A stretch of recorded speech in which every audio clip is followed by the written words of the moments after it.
Hello and welcome to the Curiosity and Consciousness podcast. The intention of this podcast is to open your mind, get curious about yourself and connect to the power you hold within. I am your host, Karen Maloney, an inside-out coach, helping you to believe in yourself and manifest your desires. Check out the podcast, available on all platforms, and go to my website, www.karenmaloney.com for all info. Hello, everybody. Welcome. Thanks for tuning in. Thanks for joining for another episode, for another week, and another brand new month starting tomorrow. I honestly, I've said it before, but seriously, April, I have no idea what is going on and how that happened, but I hope you're all doing well, keeping well, and I am taking a new batch of coaching clients at the moment as well. So if you would like some coaching or to do some of the deeper inner work, subconscious belief work, emotional releasing work, feel free to reach out. We can chat and see if it aligns for you. So send me an email, support@karenmaloney.com, and we can go from there. I absolutely loved today's conversation, and today joining me is Aoife Reily. And Aoife and her husband Joe are owners of Glasraí, which is a small certified organic farm on 7 acres in Hollymount, County Mayo. They started out 4 years ago as just a family farm, but today Glasraí consists of an energetic collaboration of 6 passionate employees. They put massive thought, energy and love into what they grow, ensuring their plants are growing into supremely healthy food for nourishing the health of the community. They farm with the earth as their core value and encourage a biodiverse, vibrant, healthy ecosystem rather than a monoculture farm.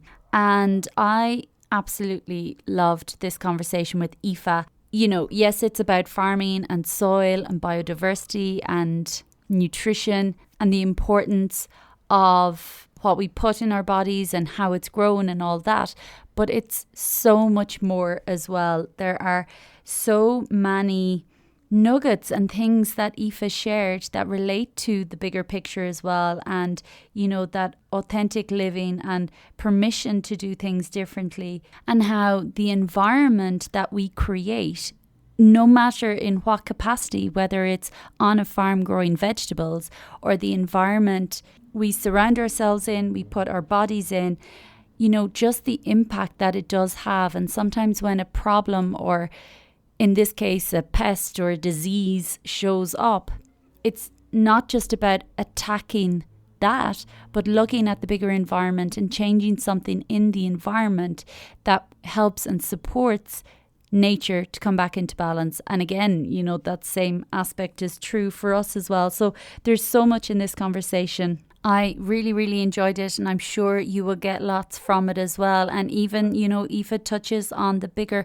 holistic, energetic side of working on the farm and the energy that's been put into it, and the biodynamic preparation of it as well, and how all that feeds into the soil, which feeds into the vegetables, which feeds into us, the living organisms. So really fascinating and expansive, and yeah, I'm sure you'll really enjoy it as well. And if you want to find out more about their farm or go to one of their markets, they have a market every week in Castlebar on a Friday and Westport on a Saturday, or their website is www.glasraí, that's GLASRAI.ie, where you can pre-order. And for anyone who may not be Irish, Glasraí is actually the Irish word for vegetables. So have a listen, let me know what you think, and as always, I will have everything linked as well from the show notes on my website, karenmaloney.com, and click the podcast section. Enjoy. Hello, everybody. Welcome, and thanks for joining and tuning in for another episode. I have Aoife Reily joining me today from Glasraí. So first of all, you're very welcome, Aoife, and thanks for joining. Thanks, Karen. I'm looking forward to this conversation. I'm not really sure what direction we'll go in, and it's a little bit different to the usual, but I also think it's really interconnected and related to the bigger picture as well in ourselves. So first of all, why don't you tell us a little bit about your background and, why you started Glasraí? Sure. So me and Joe started the farm together 7 years ago. We both came to organic growing from different directions. I had been traveling for years and ended up woofing on organic farms and got a feel for the lifestyle where food is central and growing it's really important. Joe came from a different direction. He was a carpenter, lost some work in the boom and started growing his own food. And he just found that it was so much tastier. And then we actually met on an organic horticulture course. Cool. And a couple of years later then started up the farm. So we're an organic farm and we grow a wide range of vegetables. I think we've got about 60 different crops.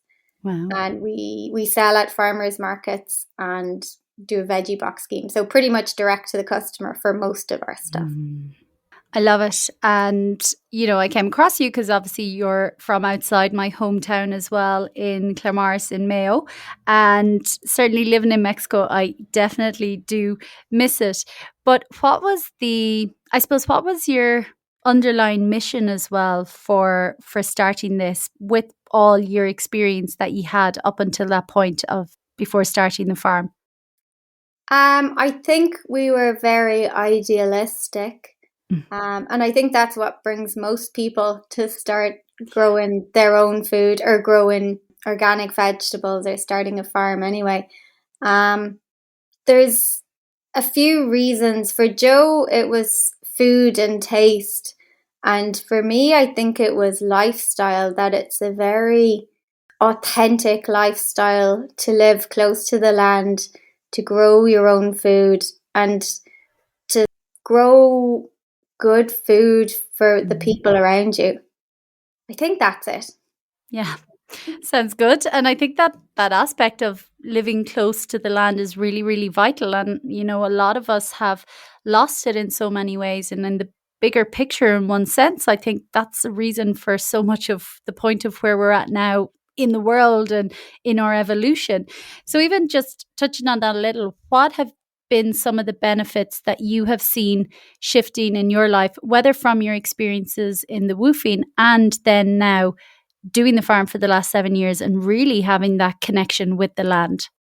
Well, from my woofing experience, it was experiencing other people's lifestyles. It's a rare opportunity for you to fit into other people's worlds and observe for a short period of time and then leave and take whatever inspiration you have from them with you and bring it. And it's a wonderful opportunity for people to explore life, I think. I think it should be in the school curriculum, frankly. From farming itself, me and Joe sort of had clear reasons for getting into it in the start. And I think that's evolved a lot. Like, as you say, it forms you while you're forming it. And I think a lot of that is you suddenly become aware of all the many reasons it's important to grow food, to live close to the land, to bring up your children in a way that appreciate where their food comes from, to have a place for them to run free and explore. And it's also exposed us to the options of doing things a little bit differently. When you're already doing things a little bit differently around here, and even being an organic farmer, you're already a bit of a hippie here. But it gives you permission to take things further. I mean, we homeschool and nobody blinks an eye because, we're already a little bit odd. But it's great. And I think it's given us confidence to try those things, to say, okay, let's take our kids out of school and bring them up on the farm and let them run around amongst the people who work here and see what they learn from their interactions around adults, and really inspiring people. Because the thing about the farm, Karen, is that we have some really great people working here, and they're all drawn to it for really authentic reasons. And it makes it a lovely environment for conversation and for inspiration. Wow. Amazing. It just even reminds me, not that it was my time, but, that idealistic, maybe even vision of our ancestors as well. Like, they were so close to the land and that community and connection. And, it is and maybe you can explain more as well how it dictates and informs, your work and the crops that you grow. Because obviously nature is nature. Nature has a consciousness and it is a life force in and of itself and much bigger than us. And we are a part of it, as opposed to, we own it and we dictate how it operates. So in that respect as well, how has nature and the land really informed your work and the biodiversity and the crops that you've been able to grow? Good question. Working with nature is always going to be humbling. Like you will never be the one in control. You're always watching things, and every year is challenging in a different way. And that's wonderful because you can never get bored.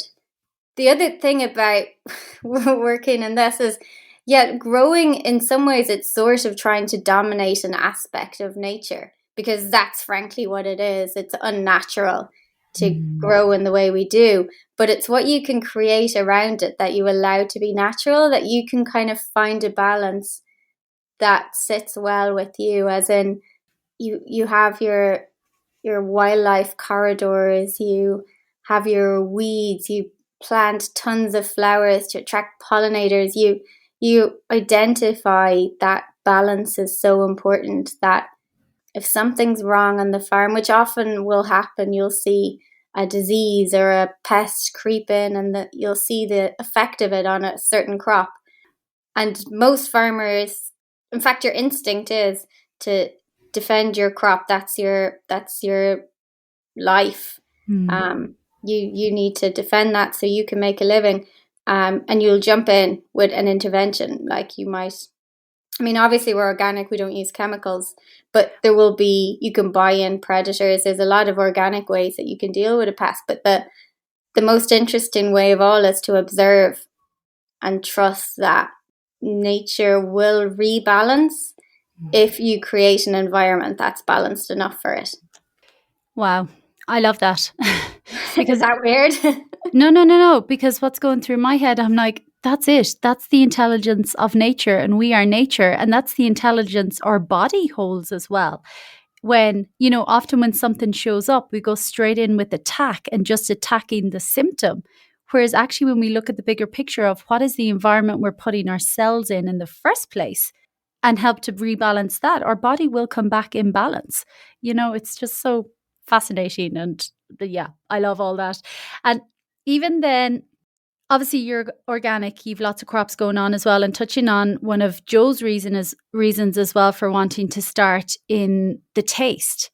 And actually, the heightened and the extra benefits of actually eating maybe local grown organic fruit and veg as opposed to mass produced. Can you talk to that for a little bit as well? Sure. It's a big subject. One thing there's a lot of talk is what you call indigenous microorganisms, which would be the microorganisms that are in your soil and thus reach your body through your food, that are local to your area, that have evolved along with your ancestors. So I guess someone might argue that if you're getting your carrots from South America, probably not carrots, but some other item from South America. Lots of potatoes. Especially Peru. That the microorganisms in the soil are entirely different, and your colon might react differently to something that's entirely strange. That's one tiny aspect of it. One thing that we look at a lot is the soil health, and that if you have a thriving ecosystem within the soil, which means that you keep a lot of life within the soil, the plants, you'll grow healthier plants, with the thought that the plants they get their nutrients from the soil, the healthier the soil is, the more nutrients that are accessible to the plants, the healthier the food is at the other end. We always encourage people never to peel their vegetables because so much of the goodness is in those little crevices in the soil and on the skin of the vegetables. I think you also said taste, and I think that's true too. Like, I think if something is really good for you, you feel that through your taste buds. You say, okay, that really, really went well in my body. My body really liked that. Now, I have to pause for a second here because I always joke when someone says that to me, like, well, I have kids. I know that's not how kids react. But I do think there's a slight difference there because there's food that's addictive. Yeah. And tastes good because it's high sugar or high starch. And then there's food that you eat it and you feel healthy afterwards. And I think that's a different feeling. Yeah. And even just since you did mention it about the kids, have you found any clever ways? Because obviously there's listeners as well who do have young kids and who maybe are adverse to fruit and veg or whatever it is. Have you found any tricks or tools or skills or ways of, helping them to explore more and experiment more? It's funny. I suspect we have the fussiest kids in the world. However, at certain times of the year, they will go out in the field and they'll pull up carrots and eat them with the soil on. And then at certain times of the year, they won't eat a carrot at all.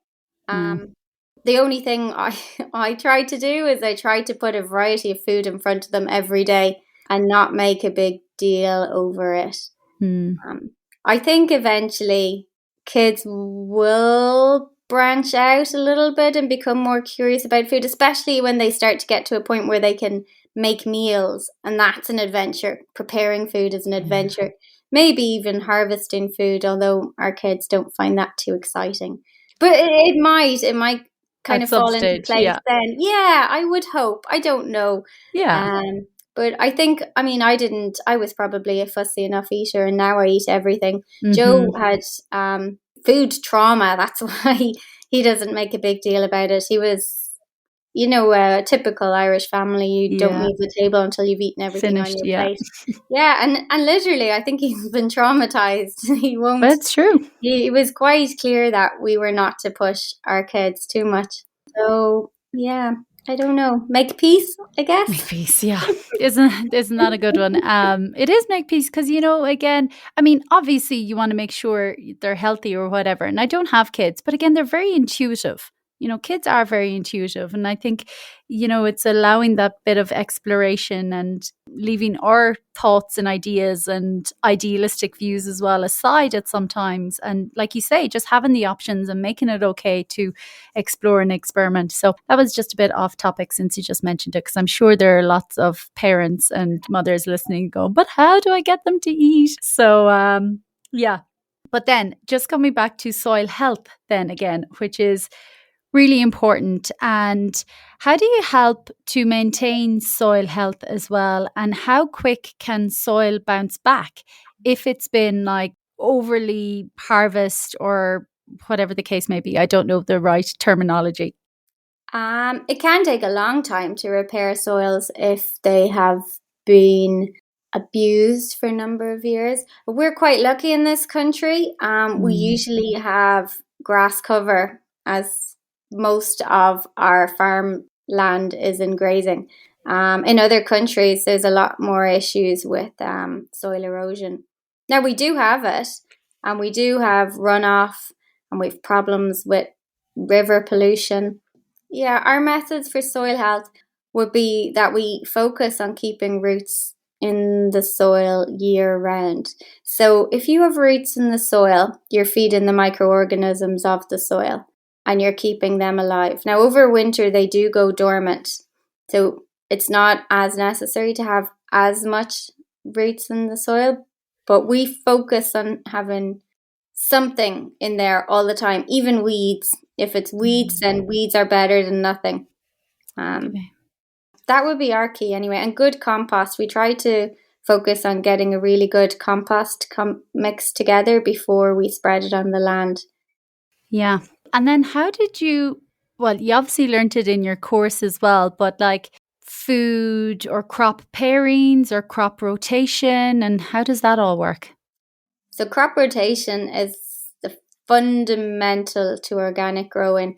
And it just basically means that when you move your crops from section to section, you make sure that there's no buildup of soil-borne pests or diseases in the soil. So rotating it's the most simple way of growing a healthy plant, I guess. In conventional farming where they don't grow organically, there would never be a huge focus on crop rotation. They may focus on it, but because they will spray off most pests and diseases, it doesn't really come up for them. So it's just a fundamental way that organic farms farm to avoid that. It's quite simple to rotate. Plant companion planting is also done in organics sometimes. It's just when you plant a mixture of crops side by side that grow together well and complement each other. Trying to think of an example here. I mean, we'd always grow a lot of flowers in the polytunnels. There's certain flowers that are very good at attracting insects, and growing those alongside crops that need pollinators would be a very beneficial way to farm because you won't ever run into pollination issues if you take care of it that way. It's really interesting. And obviously, I don't have experience in it. That's why I just find it so interesting. And then why do you think most people turned to more conventional farming and doing the same crop over and over again in the land versus crop rotation, biodiversity? Because what are the outputs in comparison? That's interesting. I suppose monocultures evolved because one is mechanization. So if you grow one type of crop on a large scale, you can get a really nice machine to harvest that crop. And it's very simple. You have the same pest pressure in that entire field, so you can spray it all with the same spray that you might know is needed. And also I think there's huge pressure from the supermarkets to produce at a low price, low cost. And I think that's pushed a lot of farms to grow in that way because they really have to keep their costs down. And obviously economies of scale is probably one of the first ways you think to keep your costs down, is to up your scale because you have your machine anyway that does the job and you have everything you need. Just do more of one thing and less of the thing that's more complicated. Or yeah, I don't know. It just, I think it was just something that evolved and just kept evolving. And now it's Yeah. gone quite far and it's hard to go back because prices are so low for vegetables now. Yeah. And sometimes, the question I always ask as well for anything, many aspects of my life, it's like, yeah, but at what cost? Individually, personally, collectively, and even, for your industry as well. I suppose, what appreciation or compassion do you have for your fellow farmers? And what would be your vision for the future? I think we would all like to see people growing for themselves. I think that's the ultimate. But that's a vision. It's not so much a vision for our industry. I don't really think we're much of an industry. But I think that's the ultimate thing I'd like to see humanity grow, is reviving that closeness to our own food system and taking responsibility for what we put into our body. However, it's not always simple and it's not always possible. And I think the next best thing is to get it locally and from someone you trust their practices. Compassion for fellow farmers, yes, I do. I know there was an article in I think it was the Irish Times recently. It was a Brussels sprout grower. I think he was the second biggest in the country and he went out of business, but he went out with a bang because there was this huge article and it brought a lot of attention to the fact that vegetables are underpriced in supermarkets and farmers can't maintain that. And they don't seem to have any negotiation power with the supermarkets. And I think that's very sad for Irish industry. Now that's on a big scale. That's not my ideal for growing, but I do feel a lot of compassion for someone who's spent their life growing vegetables and doesn't see it working, even though people still need to eat every day. It doesn't really make sense.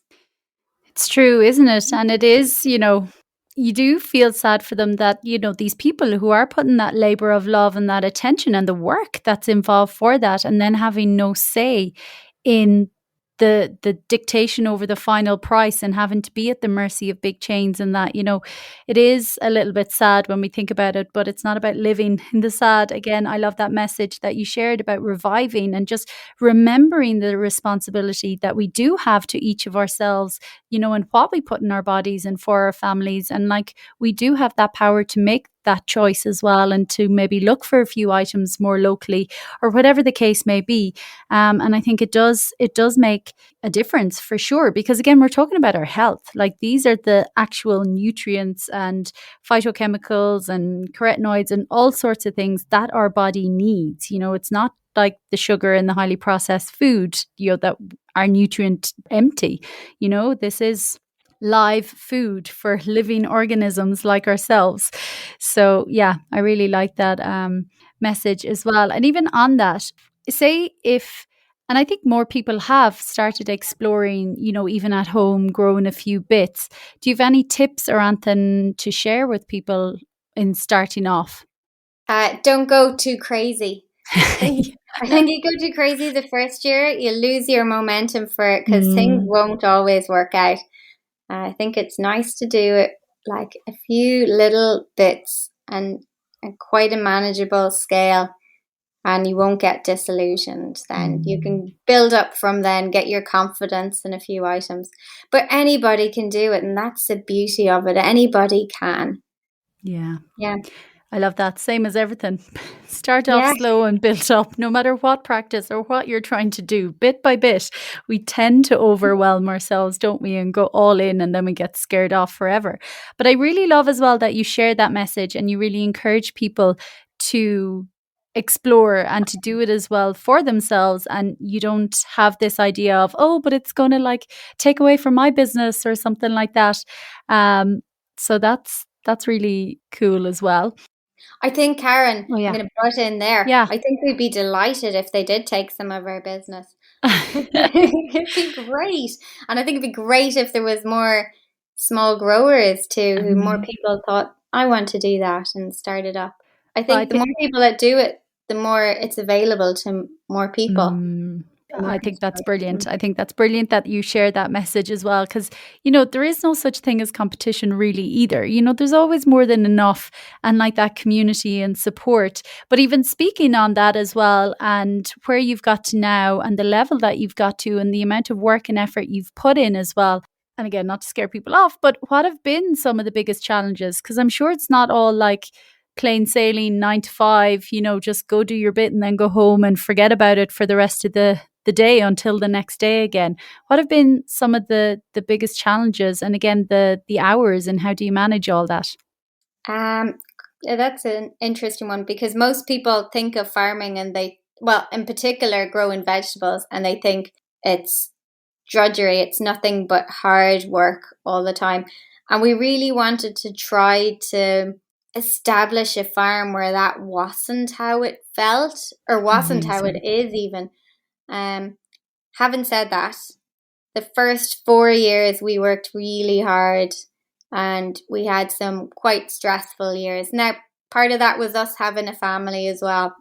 And it was just quite a really busy time. But we're in this beautiful position now where we have a wonderful team of people, and they all seem to be happy working here. They're staying on. We can keep them hired over the winter, which is a really great blessing in our business. It's not often farms can. And we have a lot more freedom than we ever thought we would, because of that. And the homeschooling thing, the fact that we can homeschool, I don't think we would have been able to do that in any other situation. We can take time off. We took 2 holidays in the middle of summer last year, which to us was unthinkable before. Wow. We had our first maternity leave. We took a month off after our last baby was born. And that's the value of team and community, having a farm community. And it doesn't have to be drudgery. It might take a while to get that balance right, but it really can be a very rewarding lifestyle, I think. Wow. That is epic as well, and so inspiring. And again, it's, shifting that narrative, because I think a lot of us, and me included, we would have that idea of, oh my God, it's around the clock, really, really tough slog. But again, you sharing your story, it's that truth of, well, anything is possible if we really want it. And no business, no matter what you start, is plain sailing from the get-go. There's always the challenges, there's always the hurdles, but then you do find your flow. And that's epic, that message as well. Anything is possible. And there was one other thing that popped into my head there now. When you were talking about you'd love this to be part of the curriculum and that, do you have plans, or do you currently do anything around bringing schools or doing any classes on teaching young kids how to start growing, or even just about soil in general and vegetables and planting? Yeah, we did. We used to have the local primary school here came out. They were coming out most weeks for a little while there. COVID kind of ruined everything for the longest time. We've had homeschooling groups here where we've done a large harvest, a pumpkin harvest with a homeschooling group. We'd like to. I think the thing is, Karen, we realize we can't do everything. So as much as I'd like to involve that, there is quite a lot of work to having a lot of people here and organizing something for them. And I think we'd definitely like to make it a little bit part of what we do. It's just finding the right way to do that. That's challenging. But getting a small primary school back in here, I think we'd be really happy if a school said they wanted to come back regularly. But a small school, I don't. You're not going to have bus loads arriving. Yes.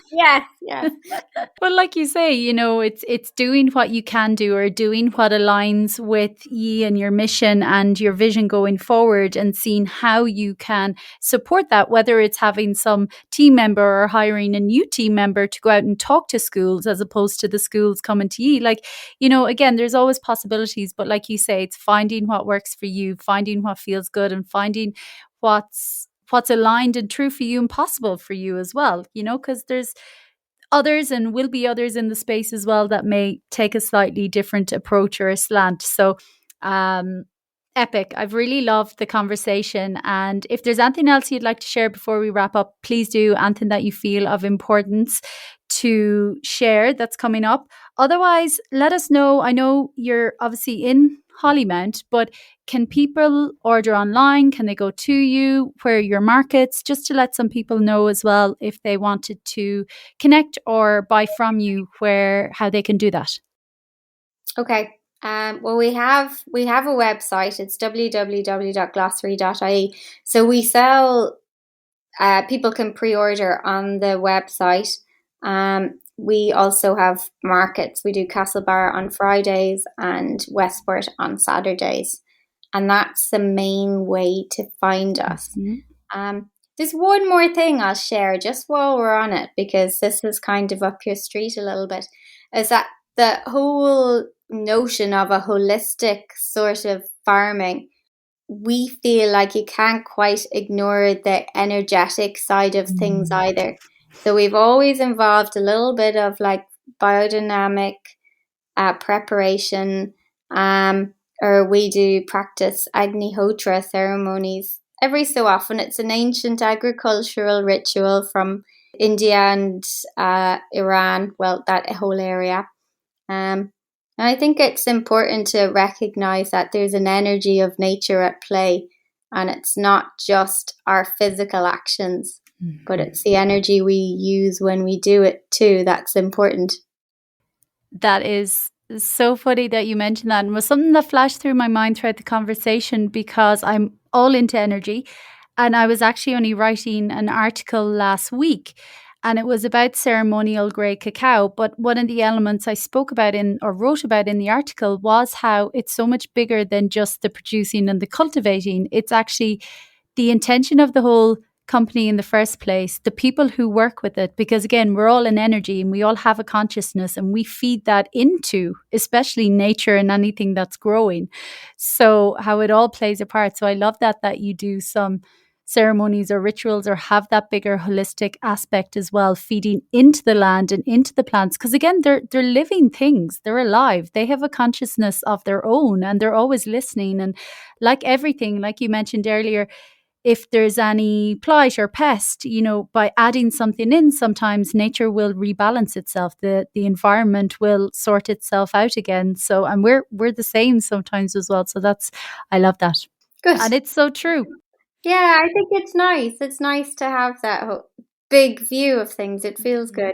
Yeah. Well, I'm sure the land loves it as well. And it obviously all feeds in between your own energy, your own consciousness, your own intentions, and working with the land in that way. Obviously, then as well, that's why there's so much abundance and thriving. And I wish you continued success. And I can't wait until I'm home again later in the year to have some again. I'll be stocking up for my visit home. And I will share your link and the details as well on the show notes on my website as well. So people can always go there as well to find the details. So thank you so much. And I wish you all the best. Thanks, Karen. It was lovely talking to you.